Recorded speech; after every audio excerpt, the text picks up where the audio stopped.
Talent గురించి కొంతమంది మాట్లాడుతూ ఉంటారు కదా, తక్కువ అంచనా వేస్తారు. లైక్ వాడి మీద ఆధారపడి బతుకుతున్నావు, వీడి మీద ఆధారపడి బతుకుతున్నావు అని వాళ్ళ గురించే చేయాల్సి వచ్చింది. అండ్ నా లైఫ్లో కూడా నేను ఆ సిచ్యువేషన్ ఫేస్ చేశాను. ఈవెన్ నా జాబ్ నాకున్నా కానీ వాళ్ళ మీద ఆధారపడుతున్నావు, వీళ్ళ మీద ఆధారపడి బతుకుతున్నావు అని నాకు కూడా కామెంట్స్ వచ్చాయి. సో పర్టికులర్గా చూసే వాళ్ళకి అర్థమవుతుందిలేండి ఎవరన్నారు అనేది.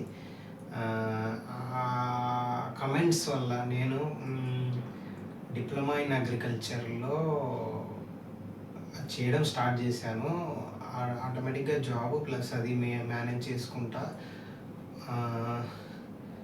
డిప్లొమా ఇన్ అగ్రికల్చర్లో డిస్టింక్షన్లో పాస్ అయిపోయాను. అండ్ వాడికి ఒకటే మాట చెప్పాలనుకున్నానండి.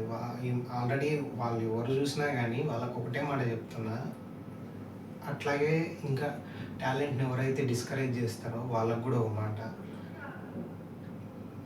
టాలెంట్ ఎవరబ్బా సొత్తు కాదండి. ఎవరి టాలెంట్ వాళ్ళది.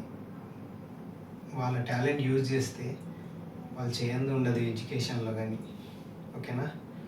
అండ్ మెయిన్లీ పర్టికులర్గా ఇది నేను నా లైఫ్లో కమెంట్ చేసిన వాళ్ళకి, ఎవరైతే నన్ను కమెంట్ చేశారో ఒకరి మీద ఆధారపడి ఏదో పెట్టుకొని బతికేస్తున్నావు అని, వాళ్ళ కోసమేనండి.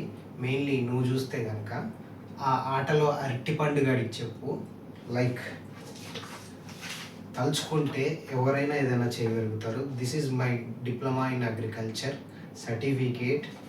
ఇక్కడ డిస్టింక్షన్లో పాస్ అయ్యాను చూడు. ఓకేనా?